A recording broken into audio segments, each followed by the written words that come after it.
การเกษตรมุ่งยกระดับส่งเสริมการเกษตรไทยสู่ฉากกระทัดใหม่เพื่อรับมือทำเกษตรภายใต้ความเปลี่ยนแปลงให้เกษตรกรไทยสามารถปรับตัวแข่งขันและเติบโตได้อย่างยั่งยืนนายประยุทธ์อินทร์สกุลปลัดกระทรวงเกษตรและสหกรณ์เป็นประธานเปิดการสัมมนาแนวทางการขับเคลื่อนการดำเนินงานส่งเสริมการเกษตรประจำปีงบประมาณ 2569 โดยกล่าวว่าในปี 2569 นี้เชื่อว่า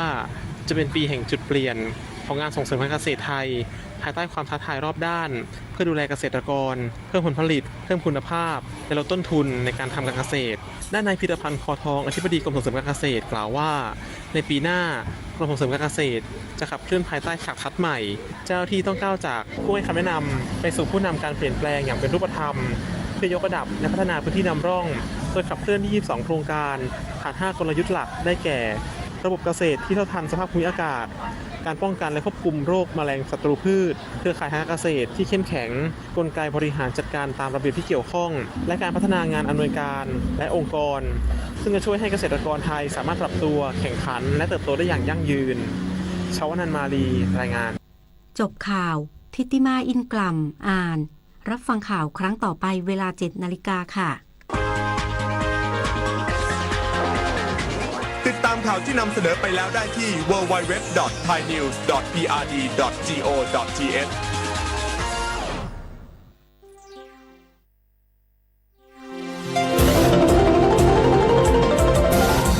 วิทยุแห่งประเทศไทย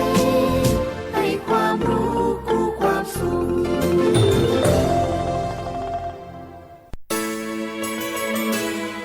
สถานีวิทยุกระจายเสียงแห่งประเทศไทยจังหวัดเชียงใหม่ AM 1476 กิโลเฮิรตซ์สถานีวิทยุภาคภาษาชาติพันธุ์แห่งเดียวในประเทศไทยที่มีความทันสมัยเชื่อถือได้สร้างอัตลักษณ์กลุ่มชาติพันธุ์สู่สากล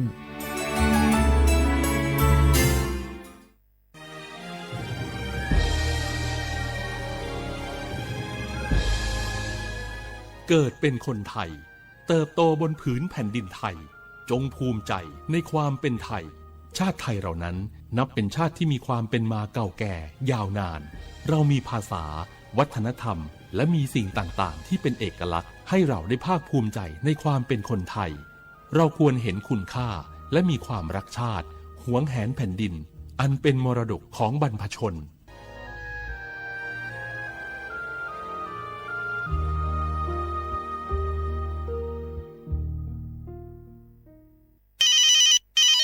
ฮัลโหล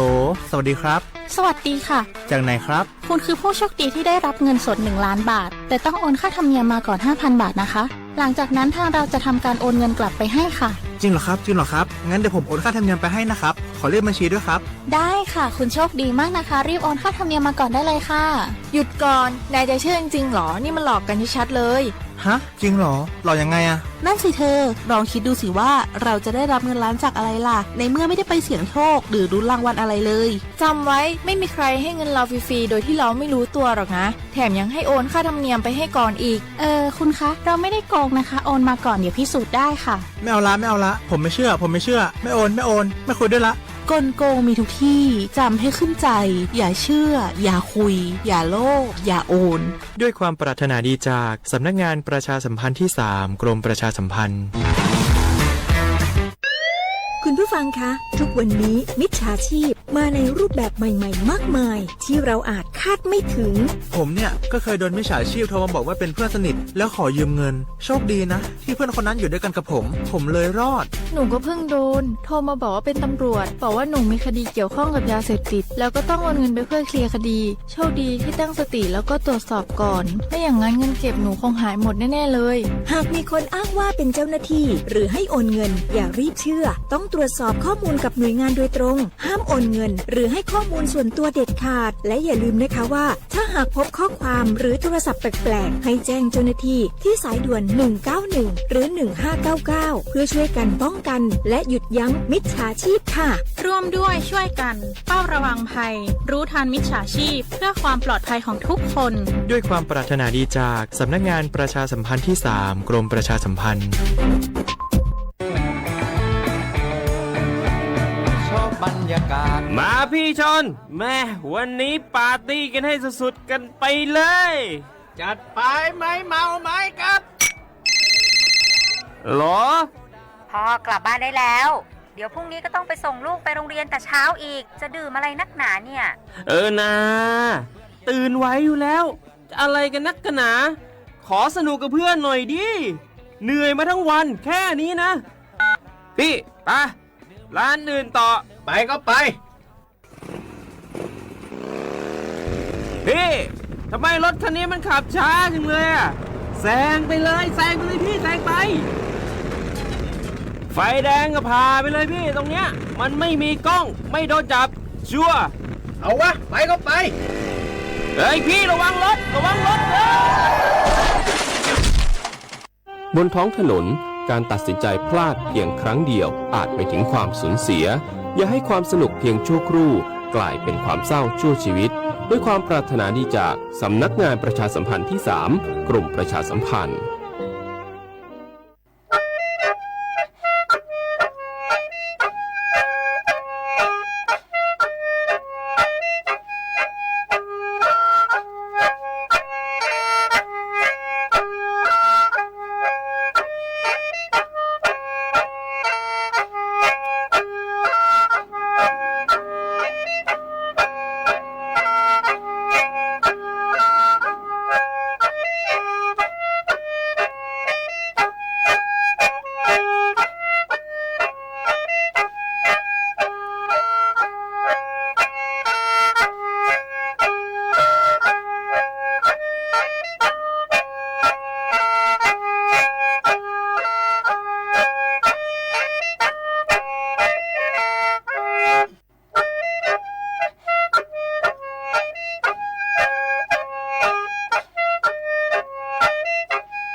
นี่แน่โฉมโมหวานีชิโมเซเอาลิสุงโอโดเซตหวาเปลาวเอาลิสุงโอปากกาโกโงปัญญาทาจิหมายดังสถานีวิทยุกระจายเสียงแห่งประเทศไทยจังหวัดเชียงใหม่วันดังเอาวิทยุมือจำมังโงปัญญายี่ระบบยา AM ยี่ความถี่โงปัญญาที่ตัวลิฮาสิจะโชว์ให้กว่าโจญาโดละที่นี่ท่าฟิสบุตัมปัวคือไงไลฟ์สู่ยังไงยี่เพย์ไปคือสวทเชียงใหม่ AM 1476กิโลเฮิรตซ์ที่ไลฟ์อย่างว่าในแนวไม่ยากคือฉุมมุขวานีจิโมทิโมลงไม่ยาหนีมุขวานีซาโมที่นี่มาคือหนีขวาด้วยนาที่ยังขวานีนายยัดที่เลยตัวจ้างนี่เมที่นี่งอเป็นยาเอาลิซูอัมบาบาโวคือพาราะนี่มีถึงยี่ปะเฮเฮฮาหนีถึงยี่มังนี่มีถึงยี่ปะเฮเขยยี่ยุโคยี่โตยี่จังหวะโคเอาไทยอัมบางมันยาก็หาหนีจะสานี่มีถึงยี่ปะเฮน่ะหนีไงวันอังคารที่23เดือนกันยายนพศปะเฮ2568ที่คุมางงาอาทินี้ที่มาเทเชเฮงาที่มาปีมาเฮซึ่งจีนช่างอเมสริยากรมการค้าภายในไงกระทรวงพาณิชย์เชิญชวนงอเอาประชาเวลาที่เดเวลายิงเอาถ้ามีจะซื้องาสินค้าเกษตรงอที่ยิงว่าผลิตภัณฑ์สารมังเอาเธอถ้ามีจะซื้องายายงานที่ชิดจัวบดงาร้านยิงที่เดอุ่นนุ่งยามางอยินจอแล้วความมาทำไมยิ่งงานทำมาจ่ายยาบดงาอาทิแบงโง่บัญญาใหญ่ยิ่งงานคนหน้าโง่บัญญาเอาเกษตรกรคืองาผลิตภัณฑ์ก็คืออาเมียชิดจัวงายิ่งที่มาโง่บัญญาข้าวหอมมะลิไงจ้าที่มาคือคือยี่ระวังว่ามาไงระดับประเทศไงที่มาไงที่นี่คือกว่ามาโพสไงมะพร้าวน้ำหอมไงมาคือแทบแบบไงกว่าจัดจังหวัดราชบุรีไงที่นี่คือกว่าท่าสืบเป็นไงคือสับปะรดไงภูแลเป็นไงมาคือจัดจังหวัดเชียงรายไงที่ยังว่าเนื้อโครมพรีเมียมเป็นไงมาคือขวางจะมาจอเชื่อให้รับว่าแต่ละมังที่ยังจอจังหวัดนครศรีมาที่ยังคือจังหวัดบุรีรัมย์ไงที่ถึงมาว่ามันยากุ้นสดไงมาคือยาคือจอจังหวัดสมุทรสาครไงที่ยังคือในปัจจุบันข้อยามยาแต่ละมังมาคือเอาแทบมือสินค้างเอาเกษตรเกลือที่นี่คือผลิตภัณฑ์ถ้าเป็นโซเชียลมาไล่ในที่หัวมังมาคือด้านเศรษฐกิจและพวกงานได้ปัญญาว่าเฉพาะงานมาล้านยิงที่กับเบียกว่าละจานี้ตัวยิงว่าละเบื่องานมาคือนี่มีกับพวกคนนี่คือนี่จะกู้ยังที่อีกคนนี่ตัวเนี่ยสดเสือเหตุกูงานที่มาที่มาคนทั้งงานโดยสถานที่ก็มาคือนัดกูเม็ดว่าไงมาร์เก็ตชานจีไงสาขาพระก้องไงมาคือปีข้าวจอเกี่ยวกับจะสุบังงานวัวยินที่เรียนกับเบกกว้างปีข้าววัวทาพัฒนาแบรนด์ความแบงงานมาแล้วเทียบกับวัวยินที่สินค้าไทยที่มีผลิตภัณฑ์เอาวัวที่ชนทั่วประเทศไงร้านยินที่ยา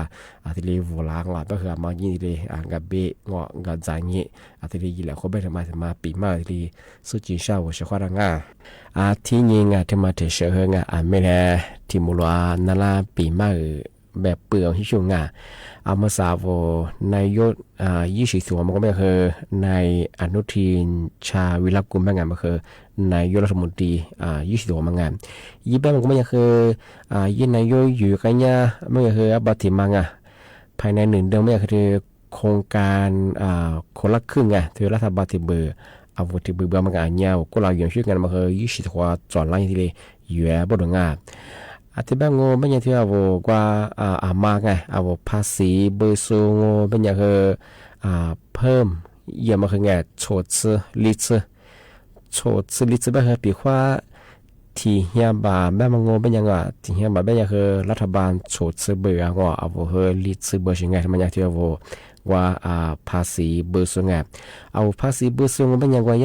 ระบบว่าคือเอายิ่งมีจวงก็คือเอาที่เรียกว่าสิง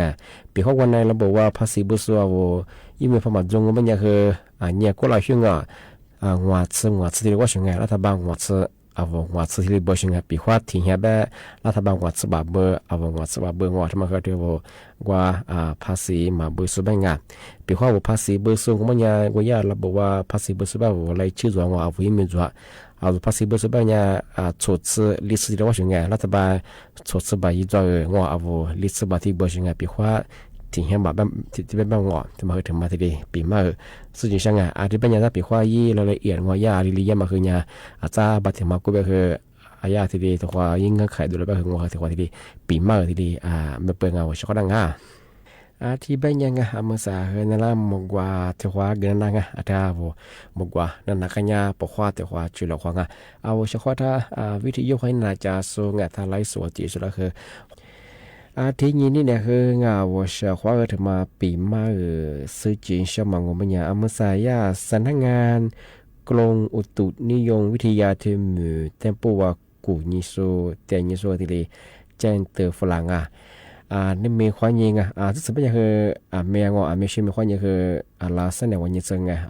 ส่งพันเหนือยังไงที่ก็ถึงตัวงูบางอย่างบางพื้นที่มีฮีโร่ฮาอยู่เหมือนฮาเลียมมาที่เลยจัวบางช่วงที่บางปีขวาที่ก็ต้องมือคือพันเลี้ยงงูบางอย่างยิ่งสลิงงูจุ่มงูพันเลี้ยงคือว่าอาจจะจำมาว่าดินสลายมาแล้วไปเฉียงว่าอย่างมาคือไอ้ที่มาคือที่เรียกเกลียน่าเป็นงาบางพื้นที่เนี่ยที่บางคนมันยาวว่าเชื่อว่าตัวว่าจะสู้มหันลิตโปจะสู้เนี่ยคือมาคือมันนาที่เรียกฝาละจามโมบางที่ก็ที่ตัวงูมันยามหาคือเลี้ยงว่าจังว่าว่าอีกคือยิ่งมือเขาจะเจอว่าตี3ตี4ตี5ว่ามหันลิสเบเขาจะจำงอันเนี้ยหรอกว่าเธอบางคนสมัครกุลานอำเภอแม่แจ่นปัวหลวงที่แม่สอนปัวไงตี3ตี4แบบรับประชิมาอยู่ข้างเนี้ยยังเลือกยังเลือกข้างเนี้ยไงที่เลยสู้ยาลามงแบบหลัดช่วยให้บุยมาแต่ก็เราไม่เคยว่าหมอขัดเสียงมันจะกระตุ้นเสียงไงแบบแต่ก็เราไม่เคยหลัดช่วยเชื่อมาคือจัวหลบไม่ยังเคยเบียมางหิวเบียมาคือไม่จัวที่แบบที่ยาสำนักงานกรมอุตุนิยมวิทยามาคือมาที่แจ้งเตือนฝรั่งที่นี่ที่ยาปพองเป็นอย่างที่กรมป้องกันที่นี่คือสาธารณภัยไงแจ้งเตือนอยู่ฝรั่งไงบางพื้นที่แบบว่ามีความเสี่ยงสูงย่อมไม่เคยที่แจ้งเตือนผังระบบเสียบอกแค่มาว่าบททดสอบข้อความถึงมาดูหลังพื้นที่กุมาได้ถึงมาแต่งกูถึงยี่มาที่ถึงยี่มายาที่แจ้งเตือนฝรั่งปีว่าบททดสอบเขาดูหลังไม่ใช่ช่องมาคือจามโมนี่ที่จากตาฝาตาช่องที่นี่คือว่ายี่ข่าวยี่ดูไงติดตามข่าวสถานการณ์อาจจะจะมาเรียกมาคือมันที่เลยตัวนี้ที่ติดตามยี่ช่องจะปีว่าจะว่าที่เลยจบแบบมาที่เลยเสื้อแบบจากตาที่เลยฝาหน้างานทำมายาที่เลยแจ้งเตือนฝรั่งว่าช่องที่นี่คือมาคือด้วยงานวันลชิโซลคือชิโซงาเล็กว่าจะคือมาขยันที่เนี่ยลำมาลาวาเยงจากว่าที่ก็ตัวแบบคือฮันลิสลงมันจะคืออาจจะจะแบบงอมาเซจากกุนจุมามิชาข้ามงอจากยิ่งฟุตจอร์จังว่าอุชิดแบบคือจะงอโลบียมามาคือจำที่เนี่ยคือโลเชแบบคือตายเนี่ยซึ่งจากคือจุดเหลืองบางพื้นที่ยังที่เนี่ยครับอันนี้ตัวจะแบบคือมาคือยิ่งข้อมูลแต่กับกุยงกุติจุมาเหมือนฮันเลียนเลียกว่าอย่างคืออันนี้ฮอตจากข้ามมามาที่เลยกับกุยงกับเชี่ยวชาญง่ายมาคือทำมาเจนเตอร์ชนะละที่เป็นยังเมื่อสาเหตุนั้นมกว่าที่ว่าเกินนั่งมกว่านั่นนักขยาปกว่าที่ว่าจุลขวางเอาเฉพาะถ้าวิธียกให้น่าจะส่งถ้าไล่สวดจีสุดแล้วคือขวาง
อาทิเย ตีถึงมังโงเป็นยังไงอามสาริยากรมควบคุมโรคไงเธอนาชีนาจิได้จิสุกว่าจิสุไงยาทีเลประกาศเตือนยิฟลางอาวปัชาโบงอามาคือซามโมไม่ใช่จักไงอามือสาธิตมือฮาลีจังมันยานา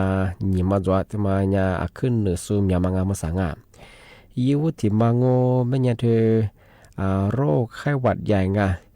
ยีมาถึงมังโงมันยาโรคติดเชื้อไวรัสRSV บ้างที่มาเฮติมายาไม่ยาคือยากกูได้มังไม่คือมือฮาลีจังมันยาคือหลักโซที่นันทมันหนึ่งโซคือขึ้นอย่างที่เรียนมีลาบรงานเทียมสายานายแพทย์ไงเธออธิบดีกรมควบคุมโรคไงเปิดเผยข้อมูล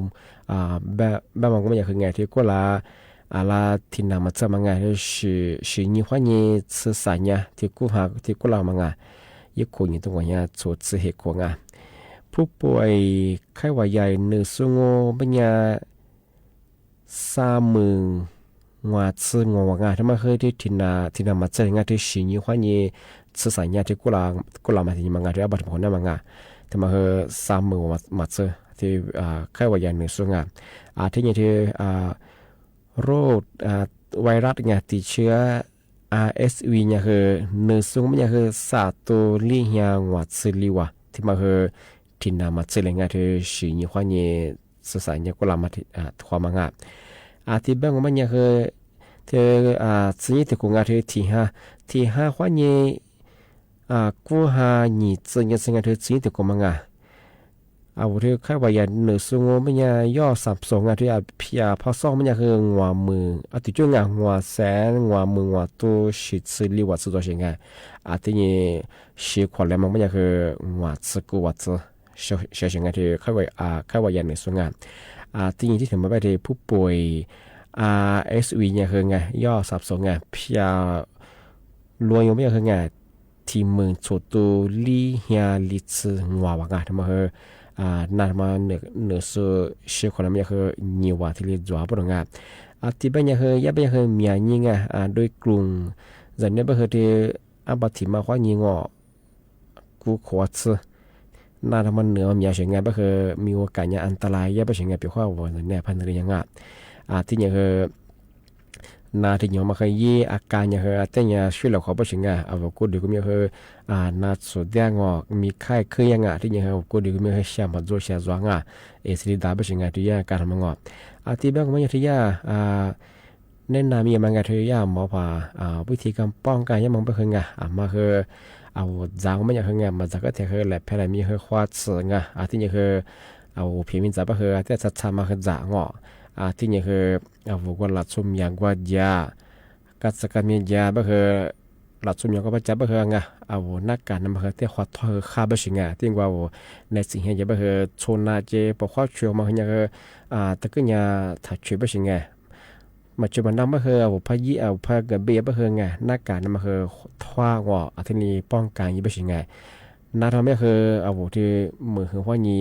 ซื่อสารยังไงที่เป็นหลักชุมอย่างว่าช่วยแต่ช่วยก็คือที่ใครว่าอยากจะโรคRSV กันมาคือเหนือมาคือเหนือสาบงาก็คือเหมือนฮาริสบายียากามาคือมีความชิมไม่หอมมาสักก็เหมือนสุบคือยีโลดมาคือว่า